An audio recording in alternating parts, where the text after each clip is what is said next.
দখলি সত্ত্বে মালিকানা বাতিল কেবলমাত্র একটি প্রমাণেই জমির মালিকানা আপনার। আপনি কি এমন জমি নিয়ে চিন্তিত যেটার রেজিস্ট্রেশন আপনার নামে নেই, কিন্তু আপনি সেটা বহু বছর ধরে ভোগ দখল করছেন? কিন্তু সুখবর হচ্ছে এটাই, কেবলমাত্র একটি সঠিক প্রমাণ থাকলেই আপনি সেই জমির বৈধ মালিক হতে পারবেন। আজকের ভিডিওতে আপনি জানবেন কিভাবে 4টি প্রমাণের যে কোনো একটি প্রমাণ আপনার কাছে থাকলেই আপনি পাবেন জমির পূর্ণ মালিকানা। নাম্বার 1, দখলি সত্ত্ব কি? তাহলে চলুন আমরা প্রথমে জেনে নিই দখলি সত্ত্ব কাকে বলে। দখলি সত্ত্ব মানে হচ্ছে আপনি যে জমি বহু বছর ধরে আপনার ভোগ দখলে রয়েছে, চাষ করছেন এবং ঘর বেঁধে সেখানে বসবাস করছেন, কিন্তু দলিল বা রেজিস্ট্রেশন সেই জমির আপনার নামে নেই। বর্তমানে নতুন আইনে শুধু দখল থাকলেই হবে না, থাকতে হবে সুনির্দিষ্ট প্রমাণ। এবার চলুন জেনে নিই 4টি গুরুত্বপূর্ণ দলিল বা প্রমাণ কি কি। বাংলাদেশের নতুন ভূমি আইনে বলা হয়েছে, নিচের 4টি প্রমাণের যে কোনো একটি প্রমাণ থাকলেই আপনি জমির বৈধ মালিকানা দাবি করতে পারবেন। নাম্বার 1, ভূমি কর বা খাজনা রসিদ। আপনি নিয়মিত ভূমি কর বা খাজনা দিয়ে থাকলে সেটার রসিদ যদি আপনার কাছে থাকে, উক্ত রসিদ হচ্ছে আপনার জন্য শক্তিশালী একটা প্রমাণ। নাম্বার 2, বিদ্যুৎ ও পানির বিল। যদি আপনার নামে ওই জমিতে বিদ্যুৎ অথবা পানির সংযোগ থাকে এবং দীর্ঘদিনের একটি বিলের তালিকা থাকে, উক্ত বিলের কাগজ সেটা আপনার মালিকানার প্রমাণ হিসেবে গুরুত্বপূর্ণ ভূমিকা পালন করবে। নাম্বার 3, স্থানীয় প্রতিনিধির প্রত্যয়নপত্র।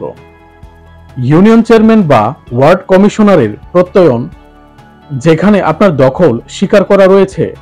নাম্বার 4, পূর্বপুরুষদের ভোগ দখলের লিখিত বা সাক্ষ্য রয়েছে, যেমন আপনার পিতা বা দাদা ওই জমি ভোগ দখল করেছেন, এমন কোনো দলিল, হলফনামা বা নথিপত্র।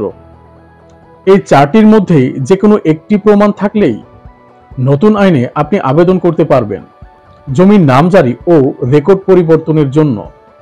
এখন আমরা জানব মালিকানা বাতিলের ঘটনা। যারা শুধু দলিল দেখে মালিকানা দাবি করতেন কিন্তু জমি দখলে রাখেননি বা কোনো ধরনের প্রমাণ দেখাতে পারছেন না, তাদের মালিকানা বাতিলের ঝুঁকিতে রয়েছে। কারণ এখন দখল আর প্রমাণ ছাড়া কেউ উক্ত জমির মালিকানা দাবি করতে পারবেন না। যদি আপনি দীর্ঘদিন ধরে জমিতে বসবাস করছেন, চাষাবাদ করছেন এবং উপরোক্ত প্রমাণের যে কোনো একটি প্রমাণ আপনার কাছে রয়েছে, তাহলেই কেবলমাত্র আপনি আইনি মালিক হতে পারবেন। আইন এখন দখলদারদের পক্ষে, যদি তারা নিয়মমাফিক আবেদন করেন। তাহলে চলুন আমরা জেনে নিই আপনি কিভাবে আবেদন করবেন। আপনি যদি উপরের 4টি প্রমাণের যে কোনো একটি প্রমাণ দেখাতে পারেন, তাহলে পরবর্তী ধাপে আপনাকে যা করতে হবে, একটি নামজারি আবেদন করবেন স্থানীয় ভূমি অফিসে। আবেদনের সাথে আপনাকে অবশ্যই সংযুক্ত করতে হবে একটি প্রমাণপত্রের কপি, আপনার এনআইডি, উক্ত জমির খাজনার রসিদ, সেই সাথে জমির ম্যাপ বা নাম্বার। তারপর ভূমি সহকারী কর্মকর্তা সরেজমিনে এসে যাচাই করে একটি প্রতিবেদন দিবেন এবং নামজারি সম্পন্ন করবেন। এখন শেষ কথা হচ্ছে এটাই, আর কোনো ধরনের ভয় নেই। যদি আপনি জমি ভোগ দখলে থাকেন এবং উপরোক্ত প্রমাণের যে কোনো 4টির একটি প্রমাণ যদি আপনার হাতে থাকে, তাহলে আপনার জমির মালিকানা আইনগতভাবে বৈধ উপায়ে আদায় করে নিতে পারবেন।